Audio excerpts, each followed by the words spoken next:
நீதிநெறி விளக்கத்தில் அமைந்திருக்கிற ஒரு அருமையான பாடல். 41வது பாடல். சிலரை குறிப்பிட்டு இவர்களெல்லாம் இறப்புக்கு அஞ்சமாட்டார்கள் என்று நீதிநெறி விளக்க ஆசிரியர் குமரகுருபர் சுவாமிகள் குறிப்பிடுகிறார். யார் அவர்கள்?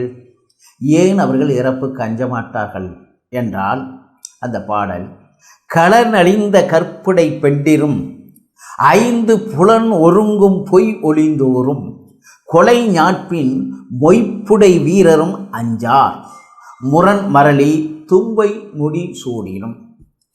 இது இந்த போரிலே தும்பை போர் என்று ஒன்று போர் இருக்கிறது. போரிலே வீரமறவர்கள் தம் ஆற்றலை வெளிப்படுத்தும் வரை யார் போரிலே மிகச்சிறந்தவர்கள் என்பதற்காக நடக்கும் போர் தும்பை போர். எனவே வீரத்தை வெளிப்படுத்துகிற போர். அந்த போர் வலிமைமிக்க யமன் போரிலே போரிட்டு தும்பைப்பூ சூடி வந்து எதிர்த்து நின்றாலும் உன் உயிரை எடுத்துக்கொள்ளப் போகிறேன் என்று வந்து நின்றாலும் பயப்படாதவர்கள் என்று 3 பேரை சொல்கிறார். அவர்கள் யார் என்றால், மங்கள அணியாகிய தாலியை இழந்த கற்புடைய பெண்கள். அவர்களை நாம் இலக்கியங்களிலே பார்க்கிறோம். சிலப்பதிகாரங்களே கண்ணகி மிக அருமையாக பாண்டியன் நெடுஞ்சொடியிலே அவையிலே சென்று நீதி கேட்கிற அந்த அருமையை பார்க்கிறோம். அதுபோல வீரமங்கை வேலு நாச்சியை வரலாற்றில் பார்க்கிறோம். இவர்கள் மங்கள அணியாகிய அணியை இழந்த போதிலும் அவர்கள் எப்படி வீரமுடையவர்களாக திகழ்ந்தார்கள், அஞ்சாமையோடு இருந்தார்கள் என்பதை பார்க்கிறோம். அதுபோல யார் இன்னொருவர் என்று சொன்னால், புலன்களின் ஆசையை வென்றவர்கள், புலனடக்கம் உடையவர்கள். இவர்கள் இறப்புக்கு அஞ்சுவது இல்லை. எல்லாவற்றையும் துறந்தவர்கள். அவர்களுக்கு இறப்பு ஒரு பொருட்டல்ல என்பதனால் அவர்களும் அஞ்ச மாட்டார்கள். இன்னொருவர் யார் என்றால், போரிலே வீர மரணம் அடைய வேண்டும் என்று விரும்பி சென்று போரிடுகிறவர்களே அவர்கள் அஞ்ச மாட்டார்கள். அஞ்சியவர்கள் போருக்கு செல்ல முடியாதல்லவா?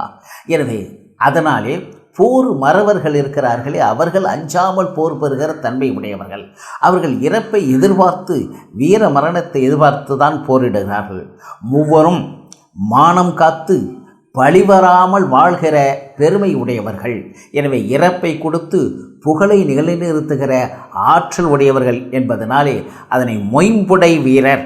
மொய்ம்புடை வீரர் என்றால் உலக இன்பம் நிலையில்லாதது என உணர்ந்தோர்கள். அதனாலே புகழ்தான் மிக உயர்ந்தது என்று நினைத்து அதற்காக தன்னை செயல்படுத்தி கொள்பவர்கள்தான் இந்த இறப்பிற்கு அஞ்சார் என்று சொல்கிறார். களனழிந்த கற்புடை பெண்டிரும் 5 புலனொருங்கு பொய் ஒளிந்தோறும். அது துறவிகள் அல்லது முற்றும் துறந்தவர்கள். கொலை ஞான்பின் மொய்புடை வீரரும் அஞ்சார். என யமன் வந்தாலும் கூட அதற்காக அஞ்சாதவர்களாக தன் வாழ்க்கை நோக்கம் எதுவோ அதை வெற்றி பெறுவதற்கு, அதை மீட்டெடுப்பதற்காக அவர்கள் யாருக்கும் அஞ்சாமல் செயல்படுகிற தன்மை உடையவர்களாக இருப்பார்கள் என்று இந்த மூவரையும் குறிக்கிறார் அந்த பாடல். களனணிந்த கற்புடை பெண்டிரும் 5 புலனொருங்கு பொய் ஒளிந்தோறும் கொலை ஞாட்பின் மொய்புடை வீரரும் அஞ்சார் முரண் மரளி தும்பை முடி சூடினும் என்ற அருமையான பாடலில் இந்த சிந்தனைகள் அமைந்திருக்கிறது.